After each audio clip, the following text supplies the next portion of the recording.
Let's get this thing settled now, and let's get these kids back into school. Let them get an education. That's what Dr. Wilson was hired for. An angry Mayor Flynn lashes out tonight at the ongoing Boston school bus driver strike. Some of his criticism for the school superintendent. That story next on Nightcast. Live from WBZ-TV 4, Jack Williams, Liz Walker, Bob Lobel, Bruce Schwegler, and Joyce Cole-Haywig. This is Eyewitness News, Nightcast.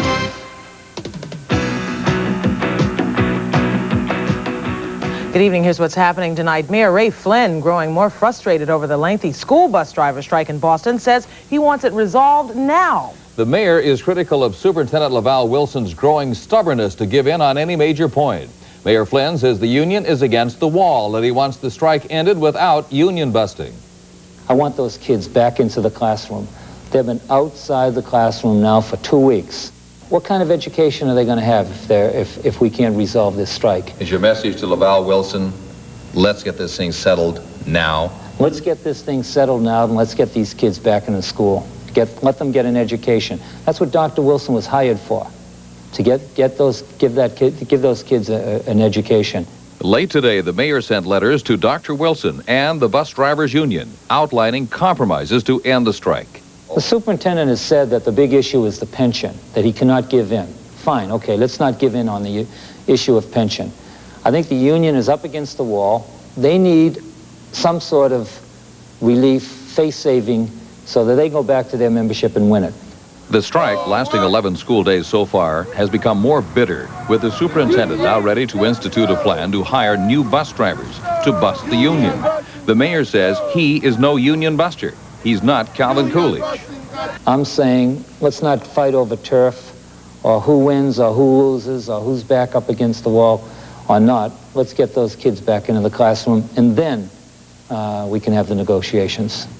Just moments ago, school committee president John Nucci told me that he is extremely disappointed by the mayor's actions. Nucci says the superintendent has been trying to do what is best for the city and the city's treasury. He added the mayor should not be undermining the superintendent's efforts. For Dr. Laval Wilson tonight, refusal to comment on the mayor's statements. Yet another turnaround in the case of the so-called New York subway vigilante and the wounding of 4 youths 1 year ago December. A state Supreme Court justice today threw out the attempted murder and assault charges against Bernhard Goetz because of a technicality in the way the case was presented to the grand jury. Goetz refused comment tonight when he learned that the more serious charges against him had been dropped. His attorney obviously pleased, and ironically, so was the attorney for one of the shooting victims. When the public's had a chance to simmer down, when Mr. Goetz now can be assured that he's getting every measure of due process.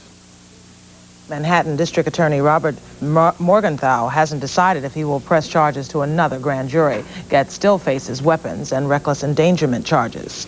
Tonight, a new step in efforts to stem a wave of teen suicides in Leominster. Eyewitness newsman Mike Macklin reports that some of the city's high school students met the mayor tonight to begin attacking the suicide problem. Within a little more than a year, the city of Leominster has seen 6 of its teenage residents die, victims of violence. With some of those deaths attributed to suicide, Leominster Mayor Richard Girard invited local high school students to this rap session at City Hall to talk about what might be the causes of such tragic deaths. The 24 young people who attended offered a variety of opinions, but sounded a common theme. A lot of parents think that we're just kids. I mean, we have no problems and everything. We go through a lot in school. I mean, we have pressure from other kids and everything in school, too. Kids, they don't know where to go to. They think they have nowhere to turn. And it's like suicide, your only way out, but it's not. No, you know, when we're talking suicide, we're talking over, final. I mean, that's a heck of an option to take. You know, so I'm saying, where is the difference in that generation where suicide wasn't prominent to today? There has to be a major factor differential. Just the drugs and alcohol alone. You can get that anywhere now. You can get it walking down the hallways of high school. I don't think you could get that. It's everywhere. From the balcony, a group of parents listened as the teenagers spoke of their friends who have died and the attention those deaths have drawn. We're sick and tired of seeing it rehashed over and over again in the news and in the newspapers and everything. We're just sick and tired of it. The young people stress that what's needed most is for parents to trust them and above all to listen to them in order to understand the problems they face. In Leominster, Mike Macklin, TV4 Eyewitness News, Nightcast.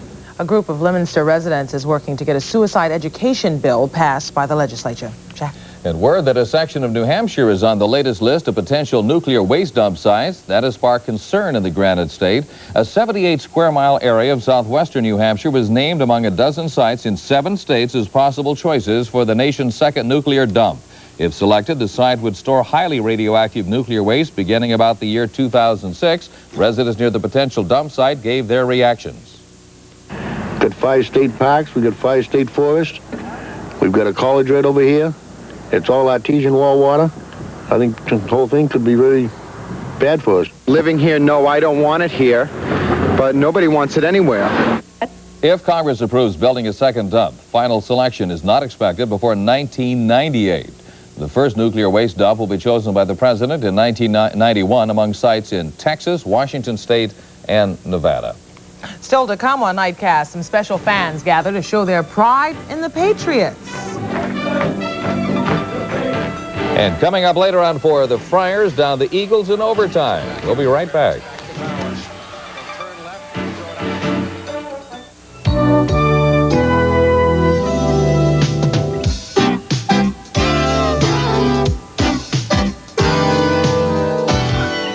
Blake. This week on Kids Break, we're taking a look at some very special art created by kids.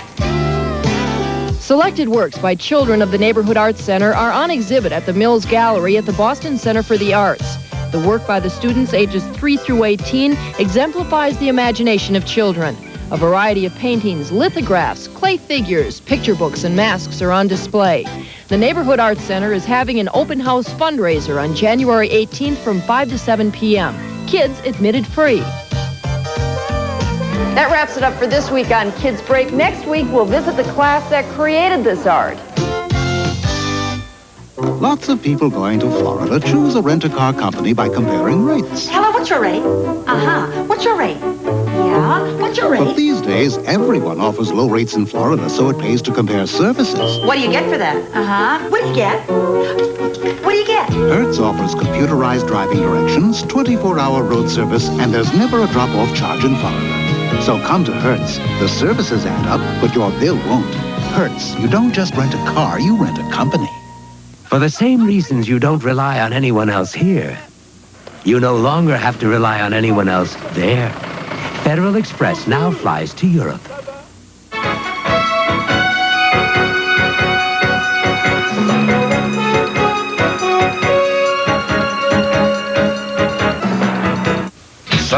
.9% GMAC financing. Now at your New England Pontiac dealers. Hot savings on hot Pontiacs. Not just on 1 or 2 models, but on all these new 86 Pontiacs. Mid-engine Fieros, world-class Pontiac 6000s, front-wheel drive Sunbirds, luxurious Grand Prix, family-size Bonnevilles. Save up to $1,700 or more with 7.9% financing now. A limited-time offer, so hurry. Get hot savings on hot Pontiacs. Get 7.9% financing at your New England Pontiac dealers.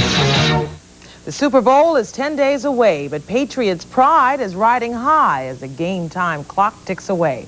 Eyewitness newsman Dan Ray reports on a roundup of pregame activities around town tonight, from ticket buying by California ticket brokers to Boston's answer to that Bears standard, the Super Bowl Shuffle. We are the Bears, shuffling crew. By now, we've all seen the Chicago Bears Super Bowl Shuffle, but diehard New England Patriots fans perhaps 1 or 2 times too often. Well, in a few days, the Patriots and their fans will take the video center stage.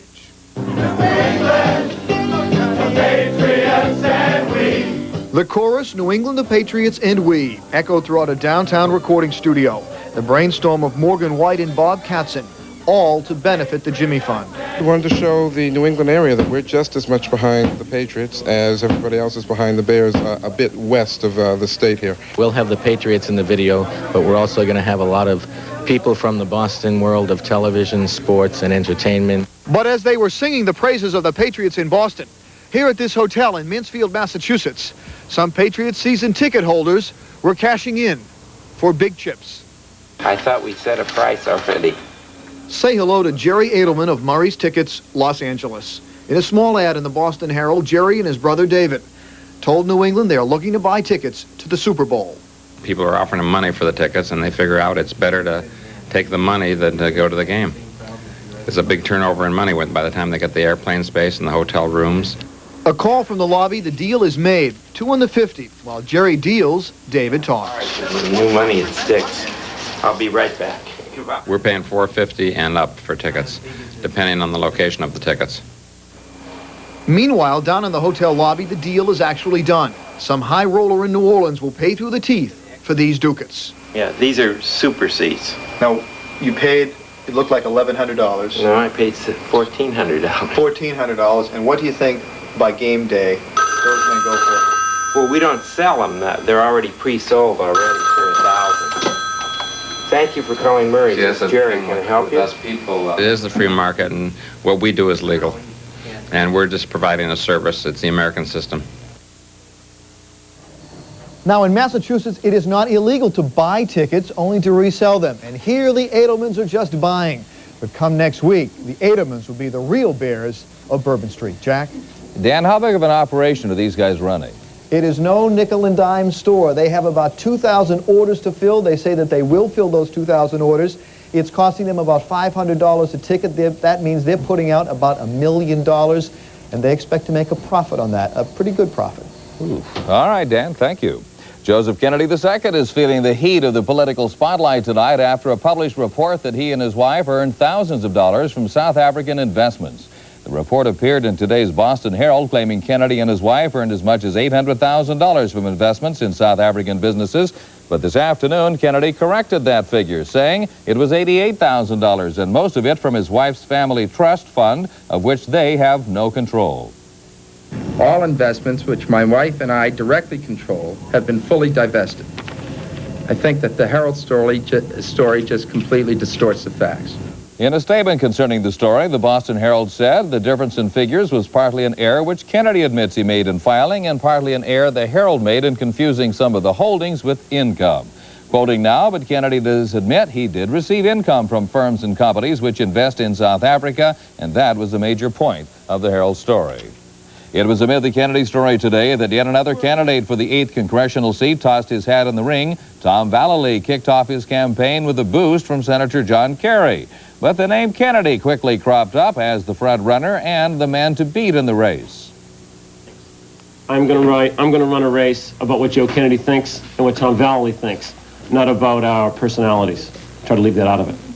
Attention also was turned to Vallely's investments in South Africa. He says that he and his wife divested their personal portfolios, but like Kennedy, some money in family-controlled trusts has not been divested.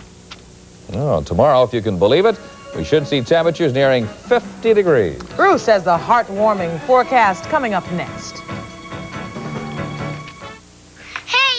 Heavy snow in our area has closed all schools today. Looks like the kids will be staying home. Let's go skiing! You don't have to ride the storm inside. You have an all-new front-wheel drive Mercury Sable. With more than 60% of its weight over the front wheels, Sable provides outstanding traction to dig you out and pull you through winter. And right now, when you buy a special Sable option package, you can save hundreds. The going's getting pretty tough out there. It's a good day to stay by. Hurry to your New England Lincoln Mercury dealer.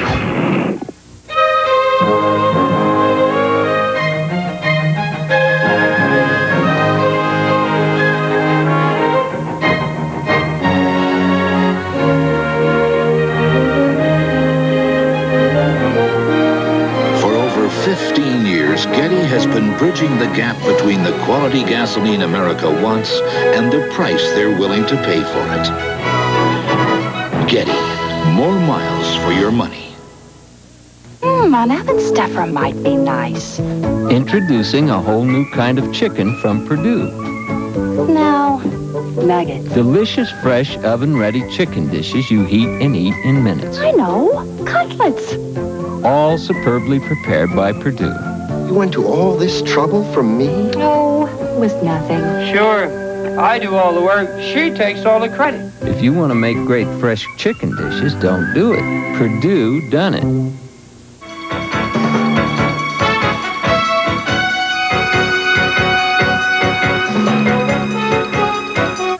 Let's talk about life and death. Once again, Jews were victims in camps at the brink of death.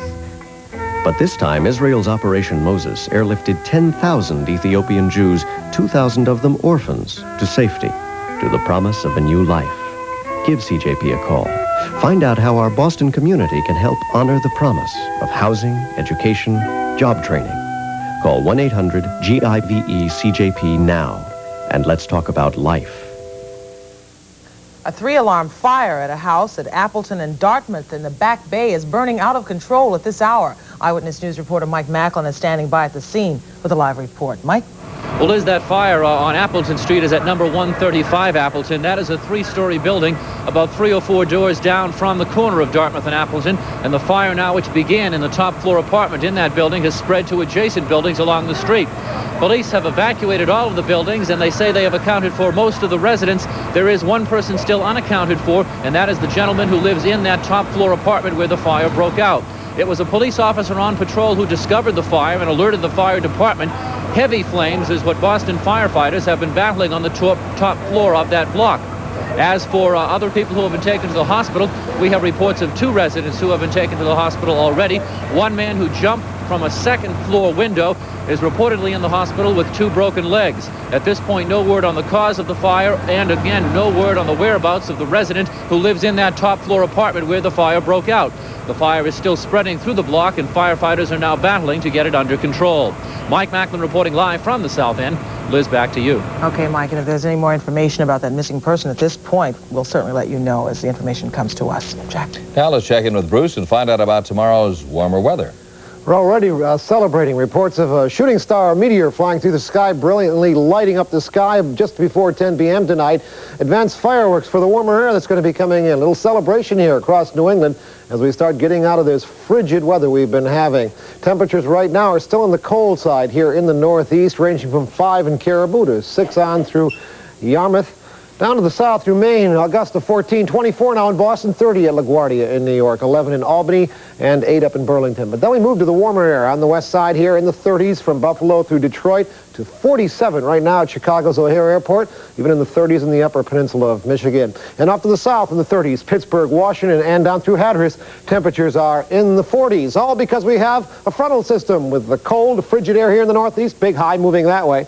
But another high sitting down here, the circulation coming around it, and that means a developing southwesterly and westerly flow, bringing in the mild air, and we're going to see a major warm-up tomorrow, and it looks like it's going to last right on through the weekend as those winds continue to move in here. Now, there was a little unsettled weather down here, a few scattered showers, but certainly nothing to be concerned about. So we're going to be taking the warm weather with some periods of sunshine, too. Nationally, a lot of mild air covers the nation's midsection. Big storm in California with high winds been causing heavy rains, heavy snows at the higher elevations, and, of course, the winds gusting to 60 and 70 miles per hour. Some other showers running from the mid-Mississippi River Valley down through Texas. High temperatures today, warm wedge running into the 50s and 60s up to Illinois. The cold air in New England, and the cool to mild air in the southwest. Here's our forecast for Boston and vicinity. Calling for clear skies tonight. Temperatures in the lower 20s downtown, mid-teen suburbs with a light westerly wind. We'll have a partly sunny and fine day tomorrow as it warms up to the mid to upper 40s. Winds out of the southwest increasing. Fine flying weather and a high tide in the afternoon.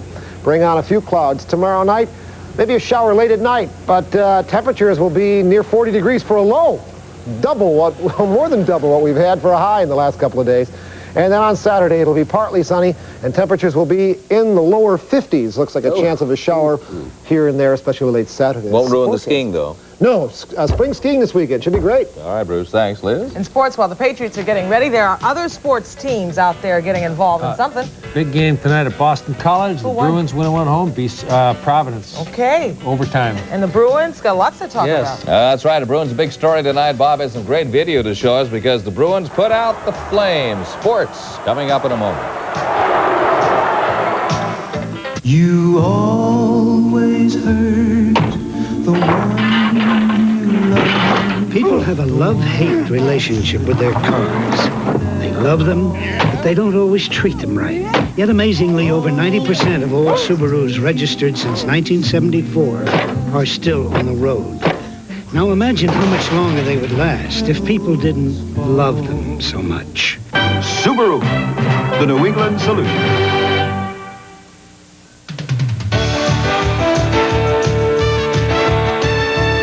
New England teacher is getting the chance of a lifetime. You could say she's going on the ultimate field trip. I'm Barry Nolan. And I'm Sarah Edwards. On Friday's Evening Magazine at 7:30, Krista McAuliffe reveals how the year-long training for her upcoming space shuttle mission has changed her life. Then Julian Lennon tells how following in the footsteps of his legendary father has affected his life. All of that on Friday's Evening Magazine, 7:30 on WBZ-TV 4. 5, 4, 3, 2, 1. We have ignition and liftoff. The winner, the teacher who will be going into space, Krista McAuliffe. Share the excitement as New England's own Krista McAuliffe gets ready to make her dream come true. The space lessons are very simple. We came up with the field trip in space. Teacher in Space, a 1-hour special, Monday night at 8 on WBZ-TV 4, the station New England turns to.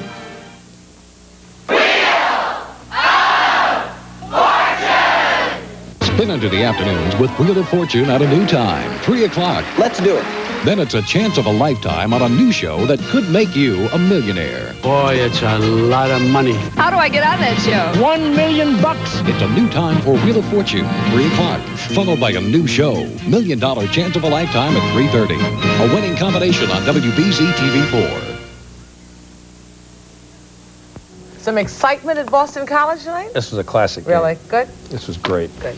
I mean, it wasn't the Miami Dolphins, but it was Boston College and Providence hooking up in a thriller at the Roberts Center.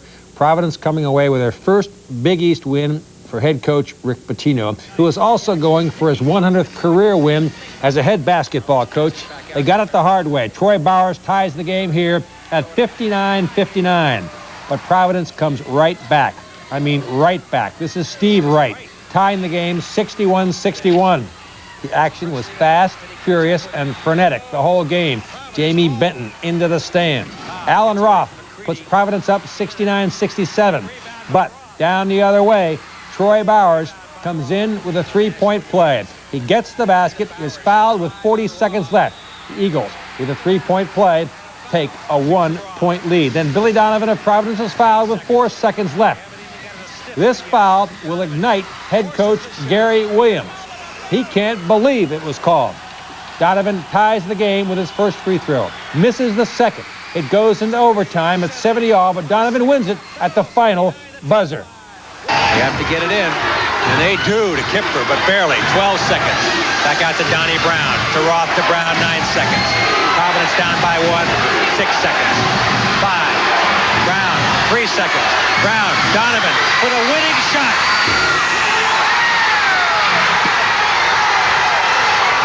Incredible. It fell. And Providence 76-75, the overtime win for Rick Pitino. Meanwhile, the Boston Bruins tonight, a 1-goal win over the Calgary Flames at the Boston Garden. Good things happening there. The Bruins take the lead, are pressured, and come back to hang on. They hit Calgary with a 2-spot in the first period. On the first one, Ray Bork's slapper deflects in off of Calgary's Hockenlube. Still in the first, Steve Casper with a shot. Rajan Lemelin, the save. Rookie Randy Burge is there with the easy rebound. The Flames, though, would get one back to make it 2-1 after one.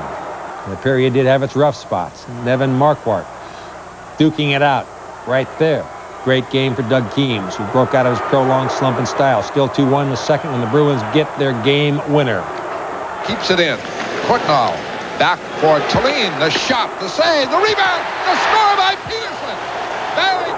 Flames would get one in the second, but Keene stands strong in the third. 3-2. The Bruins win it. One of 2 games in the NHL tonight.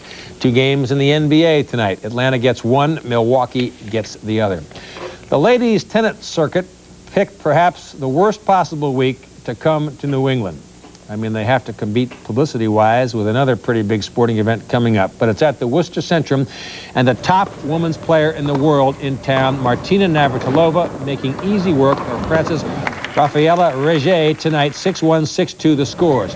Martina advances, as is Hanna Manlikova, Pam Shriver, Alina Sukova, and Carling Bassett. Tonight at 6, well, we hooked up a couple of big fish together at 6 o'clock. For the Patriots and the Chicago Bears. Some interesting personalities for sure on the Bears, none more fascinating than the refrigerator William Perry, a cult hero now because of his weight and his cameo appearances in the Bears' backfield. But remember, the Pats have the big house. Steve Moore, who made his debut in the Patriots' backfield against Miami, And earlier tonight, yeah, we got them together to balance it out, Moore and the Fridge.